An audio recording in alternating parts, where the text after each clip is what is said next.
Salut, bienvenue au chapitre 3, les variables du cours Python pour les débutants absolus. Dans ce chapitre, nous allons voir comment écrire un commentaire en Python. Nous allons voir ce que c'est qu'une valeur, une variable. Nous allons voir les types de variables en Python. Nous allons voir les règles qui régissent le nommage des variables. Nous allons voir quelques fonctions de base comme la fonction type, print et input. Nous allons faire quelques opérations sur les strings et les integers.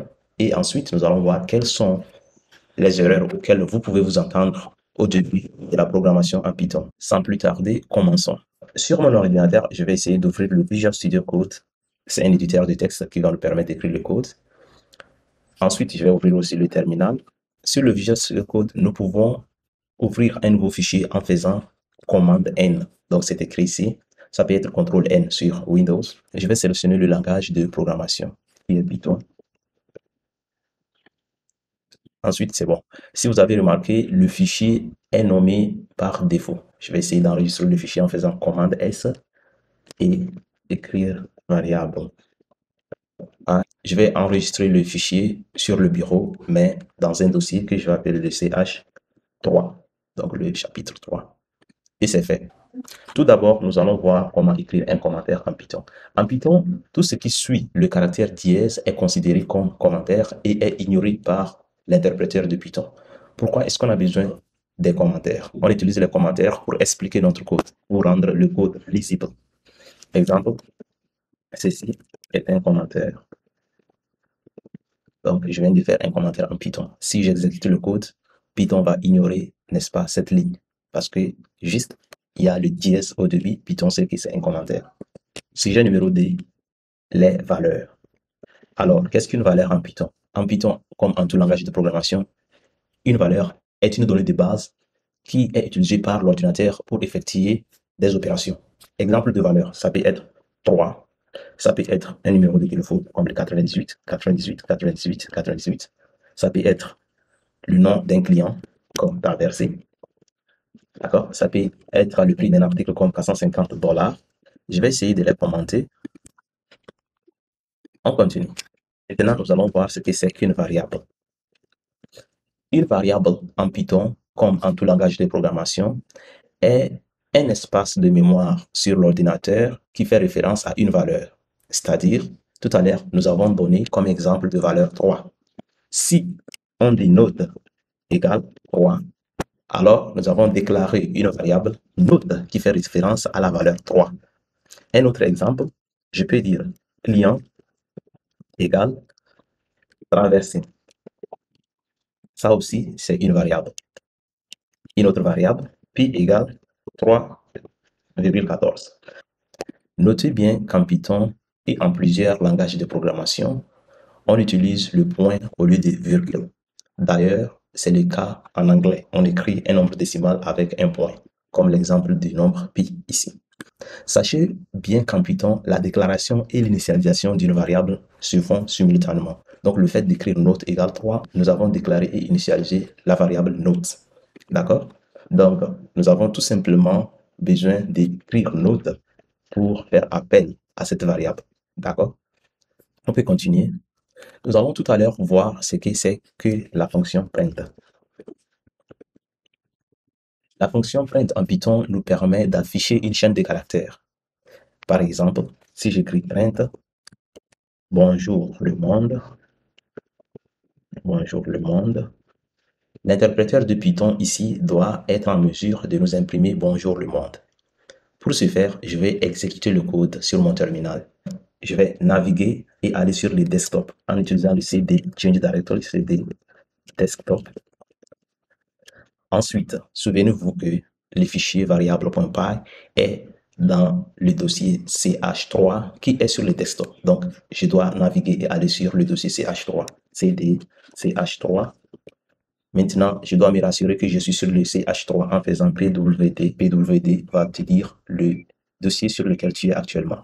Donc, le ch3. Je peux faire ls pour voir la liste, n'est-ce pas, des fichiers qui sont dans le dossier ch3. Et nous avons seulement un fichier sur le dossier ch3. Maintenant, je peux exécuter le fichier variable.py en disant Python suivi du nom du fichier .py. Vous voyez que l'interpréteur m'a imprimer bonjour le monde. Donc, le fait d'écrire print bonjour le monde veut dire Python, imprime-moi bonjour le monde sur l'écran. Et c'est ça ici. On peut continuer. Ce que nous allons faire maintenant, on va essayer d'imprimer les trois variables qu'on a déclarées auparavant. C'est-à-dire, on va demander à Python d'imprimer les trois variables. Print, note, ensuite print, client, client, et on va faire print, pi. D'accord?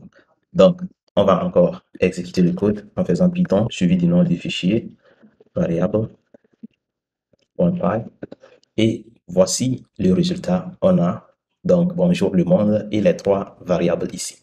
D'accord? Le sujet suivant ici, nous allons voir les types de variables. Les types de variables.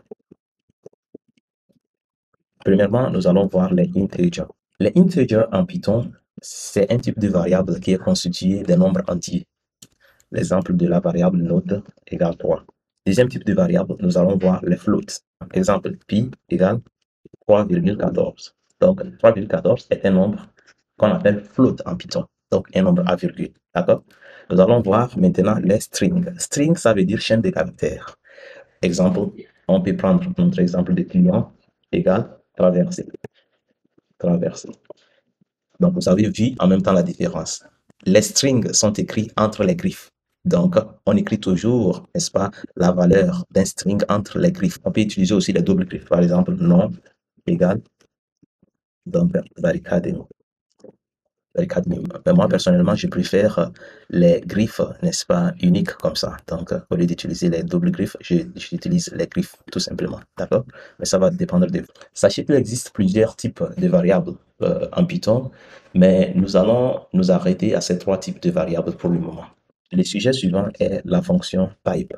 En Python, nous pouvons découvrir le type d'une variable en utilisant l'expression type. Exemple, type note. Donc, écrit type note veut dire, nous demandons à Python de nous donner les types, n'est-ce pas, de la variable note. Donc, note égale 3. Quel est le type de 3? C'est integer. Donc, Python doit être en mesure de nous dire ça, n'est-ce pas? On va faire aussi type client, n'est-ce pas? Maintenant, retenez bien que le fait d'écrire type note, type client, ainsi de suite, on peut le faire directement sur l'interpréteur de Python, mais pas sur notre fichier variable.py. Parce que ce n'est pas direct. On doit écrire print. D'accord? Comme ça, on va écrire print type note pour être explicite, pour demander à Python, imprime-moi le type de la variable note. D'accord? Même chose pour les autres variables. Print type. Nous allons essayer d'exécuter notre code pour voir ce que ça va donner. Python variable compile. Oh, nous avons l'erreur ici. Donc, déjà, ça commence, ça veut dire num error, note is not defined. Donc, ce qui veut dire que note n'est pas définie. Mais en réalité, si vous avez remarqué, ce n'est pas seulement la variable note, mais c'est toutes ces variables qui ne sont pas définies puisque on les a commentées. Nous allons essayer de les décommenter, si on peut l'écrire. Donc, ici, je vais décommenter les variables. Je vais décommenter aussi la variable pi ici. Donc, et ça doit marcher maintenant. Donc, Python, variable, on va. Ah, ça n'a pas marché. Note n'est pas définie. Ah, je n'ai pas décommenté note aussi. D'accord? Je vais tout simplement utiliser la flèche dans mon sur le clavier et donc ramener le code que j'avais écrit. Donc, j'avais écrit Python variable.py, n'est-ce pas? Donc, je vais tout simplement utiliser la flèche d'en haut et le ramener. Et vous voyez, maintenant, ça travaille puisque j'ai décommenté toutes les variables. Donc, Python me dit que la variable note ici, qui est 3, est un nombre entier. Donc, le type de client, donc client qui est entre griffes déjà, c'est un string. Python me dit aussi que la variable nom, Academy ici, entre les deux griffes, est un string, malgré le fait que j'ai utilisé, n'est-ce pas, les deux griffes. Et Python me dit à la fin que pi est un float, c'est-à-dire un nombre à virgule. Et je peux essayer d'effacer mon terminal en faisant commande K. Le sujet suivant va être porté sur nommage des variables. Numéro 1, il ne faut pas mettre l'espace au sein du nom d'une variable. Exemple, nom des familles égale traversée. Vous allez recevoir l'erreur. On peut écrire ça d'une manière collée. Ou bien, on peut mettre ce qu'on appelle en anglais les underscore, je ne sais pas en français. La règle numéro 2, le nom d'une variable ne peut pas commencer par un chiffre.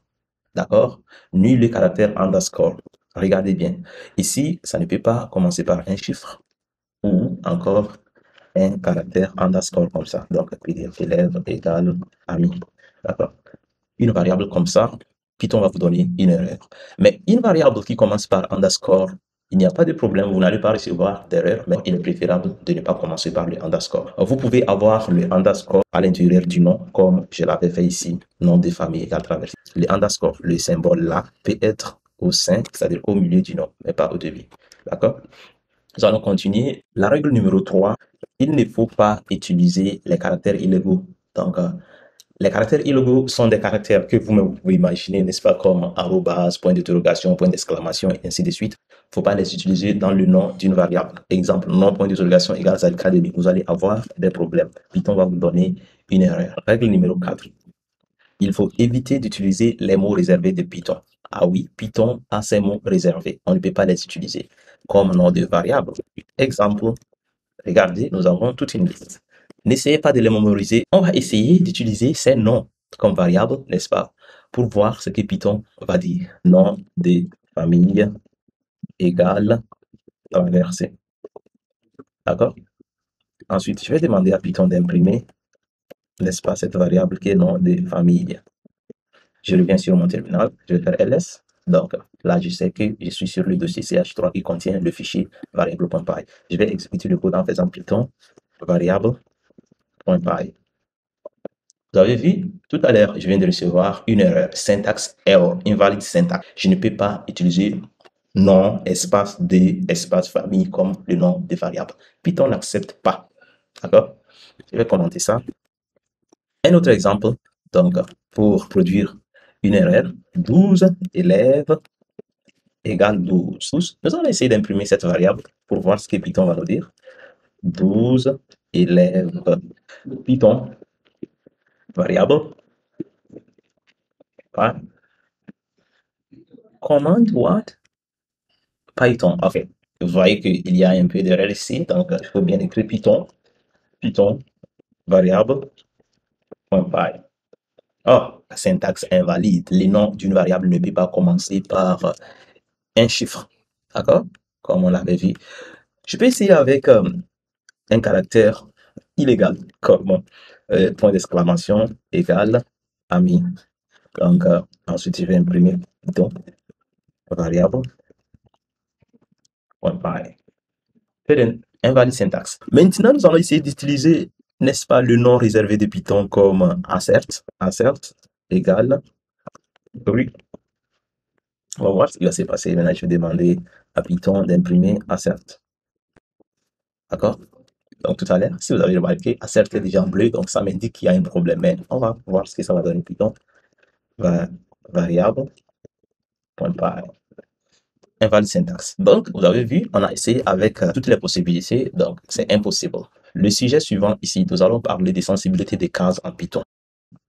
Retenez bien que lorsque vous donnez le nom à votre variable, par exemple, nom égale académie, comme ça, d'accord?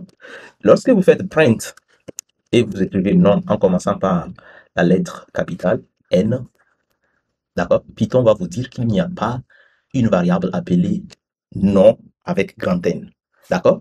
Parce que nom en lettres minuscules est différent de nom commençant par la lettre majuscule N est différent de nom en majuscule.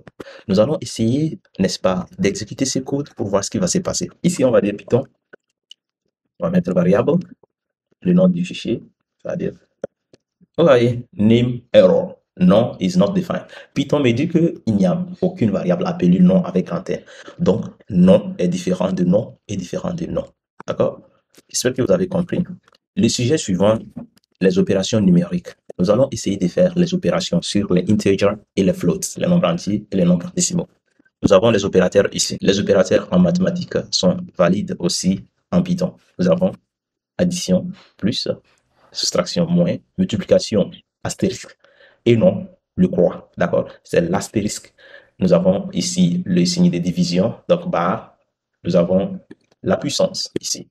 D'accord? Nous avons ici, n'est-ce pas, les doubles barres pour le quotient. Donc, lorsqu'on veut obtenir le quotient d'une division, on utilise double barre. Et nous avons ce qu'on appelle le modulo Donc, le modulo. Le modulo nous permet d'obtenir le reste. Donc, je vais essayer de copier l'exemple que j'ai ici. Pour faire les opérations en Python, nous allons passer au mode Python sur notre terminal en écrivant tout simplement Python, entrée. D'accord? Vous voyez que je viens d'obtenir les 3 flèches ici qui m'indiquent que je suis sur Python. Donc, je peux faire les calculs. Votre terminal devient une calculatrice. Je peux faire 3 plus 3, 6. Je peux faire 4 moins 1, 3.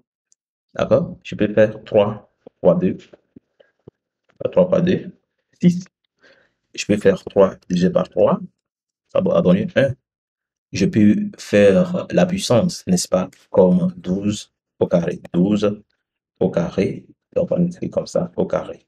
D'accord? Ça donne 144. Maintenant, je veux le quotient de la division entre 9 et 4. Le quotient, ça donne 2. D'accord? Comme le quotient. Je veux le reste de la division de 9 par 2. Donc, je fais 9 modulo 2.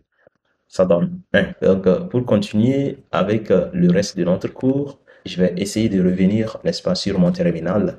Je vais sortir du Python en faisant exit. Je vais maintenant continuer avec l'incrémentation.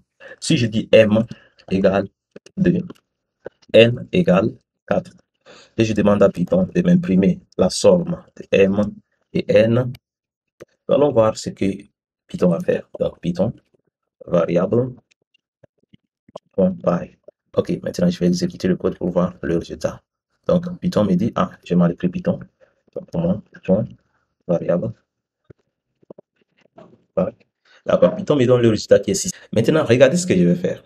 Je vais ajouter 1 à la variable m en faisant tout simplement m plus égale 1.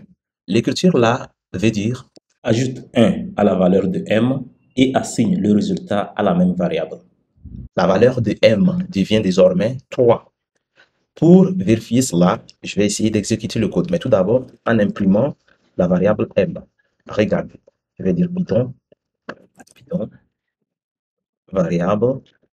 La valeur de m est désormais 3 et non 2, comme vous le voyez en haut ici. Donc, si je fais moins égal, ça veut dire que je fais la soustraction et je fais en même temps l'assignation. Donc, si vous voulez, je peux faire l'exemple avec la multiplication en disant n fois égale, n fois égale, n fois égale 2. Ça veut dire multiplie la valeur de n par 2 et assigne le résultat à la même variable. Je peux imprimer n pour voir le résultat. Donc ici, le résultat doit être 8. On va voir. Python, variable, .py. Donc voici le résultat qui est 8 ici. On a vu les opérations numériques maintenant, opérations sur les chaînes de caractères. Donc, avec les chaînes de caractères, nous avons droit à 2 types d'opérations, l'addition et la multiplication. D'accord? Nous allons effectuer des exemples pour voir ce que ça donne. Exemple d'une variable, non égale, c'est 4 demi. Comment j'écris print? Print, non. D'accord? Et nous allons voir ce que ça va donner. Variable, on parle. Donc, vous voyez, j'ai Zacademy sur l'écran. Maintenant, ce que je vais faire, je vais additionner Zacademy et une autre chaîne de caractères. Je vais dire, donc, non, plus sur Facebook. Nous allons voir ce que ça va donner. Mais je dois mettre print au début, n'est-ce pas? Pour qu'on imprime le résultat sur le print. Je vais commenter ça et on va voir ce que ça va donner. Python, variable, .py. Vous voyez? Donc, j'ai Zacademy sur Facebook. Ici, vous voyez que c'est collé, donc je peux mettre un peu d'espace ici. D'accord? Donc, et je vais exécuter encore le code. Vous voyez Zacademy sur Facebook. Qu'est-ce qui s'est passé? En fait, j'ai Zacademy, donc qui correspond à la variable non. Ensuite, j'ai dit plus.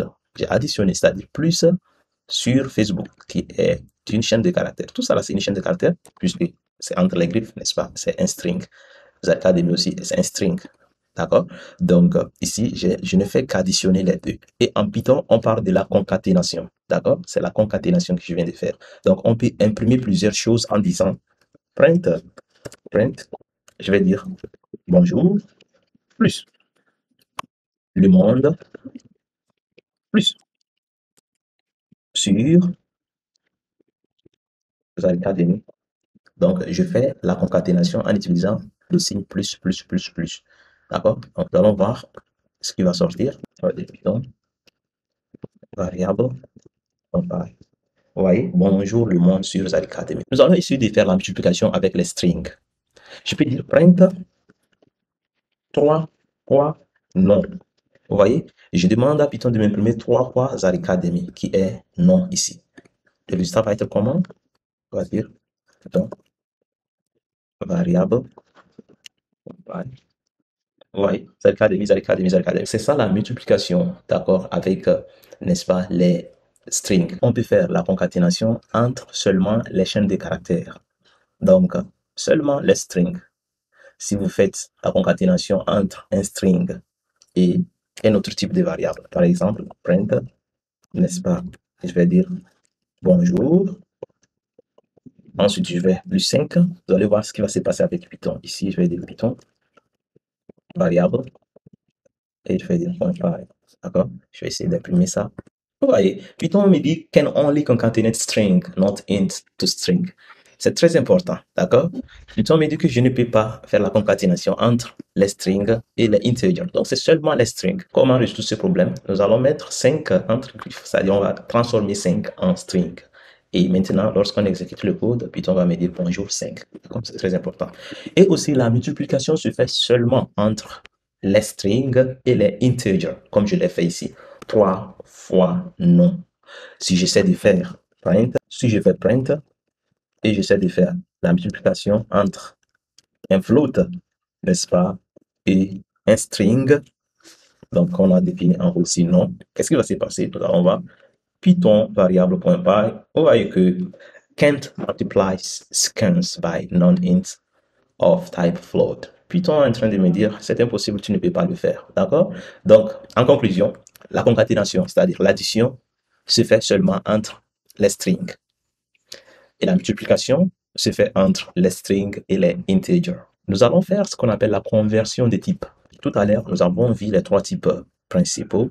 Donc, on a vu les integers, les strings et les floats. Mais souvent, en programmation, nous avons besoin de convertir les types. Peut-être convertir les int, c'est-à-dire les integers en string, ou bien convertir les strings en integer, convertir le float en integer. Tout cela, parfois, nous arrive en programmation. Donc, nous avons les 3 fonctions qui nous permettent de le faire. Donc, on a la fonction int, la fonction str, string, et la fonction float. Donc, les 3 fonctions ici nous permettent de faire la conversion. Par exemple, on peut définir une variable comme numéro égale 7. D'accord? Et essayer de demander à Python de nous imprimer le type de cette variable numéro. Le résultat, bien sûr, ça va être int, puisque 7, c'est un integer. D'accord? Donc, je vais essayer d'exécuter le code. Donc, vous voyez que le résultat ici, c'est int. Maintenant, nous allons essayer de convertir la variable numéro. Pour ce faire, je vais définir une autre variable en disant numéro underscore string égale maintenant str, c'est-à-dire la fonction qui nous permet de convertir en string, et je vais mettre le nom de la variable à convertir. Je vais essayer d'imprimer cette variable qui est numéro, n'est-ce pas, underscore string. D'accord? Et nous allons voir ce qui va se passer. Donc, je vais faire comme ça. Je vais faire Python variable.py et j'ai le résultat. D'accord? Le résultat ici n'est pas tellement différent du résultat d'avant, mais nous allons essayer de demander quel est le type, n'est-ce pas, de cette nouvelle variable. Donc, en faisant print type numéro underscore string. D'accord? Nous allons faire ça pour voir ce que Python va nous dire. Donc, je peux écrire Python variable.py. Vous voyez? Donc, Python me dit que c'est un string. Maintenant, je vais décommenter ça pour voir le résultat final. Ici, Python me dit que le type de la variable numéro, c'est un integer. Ensuite, j'ai converti la variable numéro en string et j'ai assigné ça à une autre variable qui est numéro underscore string. D'accord? Et j'ai imprimé ça. Ensuite, j'ai demandé quel est le type de cette nouvelle variable et Python me dit que c'est un string, ce qui veut dire que la variable a été convertie. Maintenant, on peut continuer avec la fonction input. Parfois, nous voulons que la valeur de la variable soit définie par un utilisateur. C'est-à-dire, nous voulons recevoir, n'est-ce pas, les données chez l'utilisateur. Pour cela, on utilise la fonction input. Je vais définir une variable comme écrit égale input. Je vais exécuter le code sur Python pour voir ce que ça va donner. Lorsque j'ai exécuté le code, Python me donne un espace où je peux écrire tout ce que je veux. Maintenant, je vais écrire mon nom est Donc, Python m'a donné un espace juste pour entrer l'information. C'est ça le rôle de input. Maintenant, ce que nous allons faire, nous allons essayer d'indiquer à l'utilisateur ce qu'il doit écrire dans cet espace. Pour cela, je vais passer un argument, n'est-ce pas, entre les parenthèses de la fonction input. Exemple, nom égale input, entrer votre nom. Je vais passer le terminal, je vais écrire Python variable.py et voici, n'est-ce pas, le résultat. Donc, juste sur l'écran, on me demande de mettre mon nom. Si je mets Zarika, je vais entrer. Ce qui veut dire que la variable nom correspond à ce que l'utilisateur va mettre, n'est-ce pas, dans l'espace réservé. Si vous voulez, on peut vérifier ça en disant print nom. D'accord? Je vais exécuter le code Python variable.py et je vais dire entrer. Je vais mettre Zarika Academy. Et vous voyez que Python m'a imprimé Zarika Academy. Donc, si je mets autre chose que Zarika Academy, quelque chose comme ça, Python va m'imprimer ça. D'accord? Donc, ce qui veut dire que lorsqu'on définit la variable égale à input, ce que l'utilisateur va entrer va correspondre à la valeur de cette variable définie. Pour bien comprendre la fonction input, je vais essayer d'écrire un petit programme. Je vais dire note égale input, entrer votre note. D'accord? Ensuite, je vais essayer de convertir cette note en integer parce que retenez bien que tout ce que l'utilisateur va entrer dans l'espace réservé par la fonction input va être toujours un string. Donc, si vous voulez faire des calculs numériques, prenez soin de convertir, n'est-ce pas, cette valeur entrée par l'utilisateur en integer. Donc, je vais dire note numérique égale, d'accord, int de la note entrée. D'accord? Maintenant, je vais essayer de faire l'addition. Donc, je vais dire note finale égale la note numérisée, parce que je ne peux pas utiliser la note qui est un string, je vais avoir des problèmes. Donc, je dois utiliser la note convertie. Donc, note numérisée plus 5. Maintenant, je vais imprimer le résultat. Je vais imprimer le résultat. Imprime-moi la note finale. Je vais maintenant exécuter le programme Python variable.py. On me demande d'entrer la note, je vais mettre 14. Et voici le résultat qui est 19. D'accord? Donc, si je mets 5 ou 4 comme la note, plus 5, ça va me donner 9 comme résultat. On peut continuer maintenant. Nous allons voir quelles sont les erreurs auxquelles vous pouvez vous attendre au début de votre programmation. Nous avons plusieurs types d'erreurs en Python, mais on va parler de deux types d'erreurs. Le numéro 1 est syntax error. Vous allez recevoir le syntax error lorsque vous ne respectez pas, n'est-ce pas, les règles de base sur le nommage des variables. Comme exemple, si vous utilisez les mots réservés de Python, vous allez recevoir les syntax error, invalid syntax. Vous allez recevoir le syntax error aussi lorsque vous essayez, n'est-ce pas, de commencer le nombre par 0. Par exemple, nous allons définir une variable numéro égale à 0,7. Et nous allons essayer de l'imprimer. Donc, imprime mon numéro Python. Je vais commenter tout cela. D'accord? On va exécuter le programme Python variable.py et nous avons l'erreur syntax error. Et Python nous dit qu'on ne peut pas commencer un nombre par 0. Un autre, n'est-ce pas? Comme prix final égale 230. D'accord? Ici, Python variable.py, nous avons invalide syntaxe. Vous vous rappelez de ça, n'est-ce pas? Donc, on ne peut pas mettre d'espace au sein du nom d'une variable. D'accord? Notez bien que les syntaxes error ne sont pas vraiment informatives. Parfois, on nous dit syntaxe error, invalide syntaxe, mais ce n'est pas très précis. Parfois, c'est difficile de comprendre là où se trouve l'erreur. Mais tenez-vous bien, les syntaxes error doivent être évités en respectant, n'est-ce pas, les règles de base du nommage des variables. D'accord? Nous allons maintenant voir le num error. D'accord, le num error, c'est lorsque vous essayez d'utiliser une variable que vous n'avez pas définie. C'est-à-dire, vous utilisez une variable qui n'existe pas. D'accord?